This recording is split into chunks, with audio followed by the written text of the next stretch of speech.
Je pense qu'aujourd'hui, quand même, l'atropine 0,01% a démontré l'efficacité la plus évidente dans l'étude Atome 1 et Atome 2.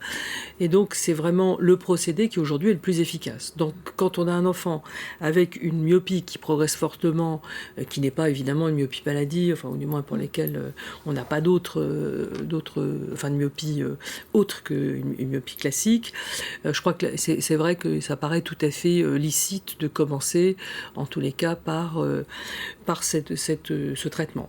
Après, la question se pose par rapport aux envies de l'enfant. Et c'est là où ça devient plus compliqué. Parce que quand ils vont être sous atropine, eh bien, d'une certaine façon, ils auront quand même besoin de leurs lunettes. Et là, c'est là où il faut vraiment évaluer avec les parents, avec l'enfant, quel est le désir général.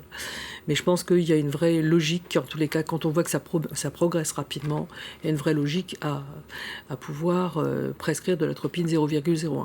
Ce qui n'empêchera pas de combiner, on en a bien discuté, de combiner les traitements si nécessaire. Le fait de commencer à mettre déjà de l'atropine dans les yeux, c'est peut-être déjà un premier geste, le fait de mettre quelque chose dans son œil, peut-être que ça peut déjà être, en tous les cas, il y a déjà une prise de conscience.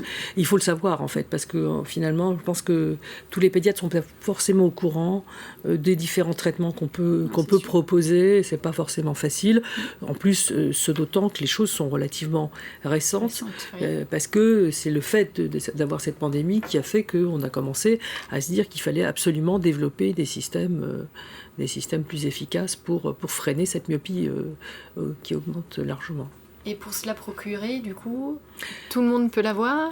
Alors, pas si simple que ça, évidemment, aujourd'hui. Alors, dans les pays asiatiques, elle existe sous une forme commercialisée, mais on est en France. Et par contre, ce sont les préparations pharmaceutiques. Donc, en général, il faut les adresser au moins une fois dans un service hospitalier ou hospital universitaire qui, lui, pourra référer et puis donc prescrire l'atropine. Il est quand même très important d'avoir un bilan régulier de départ. Ça, c'est vraiment essentiel, avec bien sûr une cycloplégie, on l'a dit, mais une longueur axiale aussi. On ne peut pas démarrer comme ça sans rien, donc il faut vraiment un bilan complet. Et puis ensuite, la prescription fera qu'ensuite, il faudra qu'il soit revu régulièrement, et toujours pareil, avec une évaluation en général à 6 mois, et si c'est vraiment un classique. Et donc le protocole de traitement, c'est tous les jours, j'imagine ? Alors, c'est tous les jours, c'est 1 goutte le matin, et c'est évidemment pas d'arrêt. Et parce qu'on sait que si tout d'un coup ça s'arrête, alors on discute parfois avec les parents, « Ah, mais j'avais plus de flacons, j'avais plus d'ordonnances. » Donc ça, c'est très important de leur expliquer dès le départ qu'il faut absolument pas qu'ils arrêtent parce qu'il peut y avoir un effet rebond.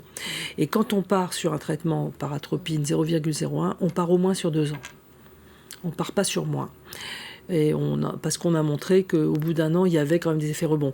Les effets rebonds sont moindres avec l'atropine 0,01. Mais ils existent quand même. Donc je pense qu'il faut être assez conscient de ça.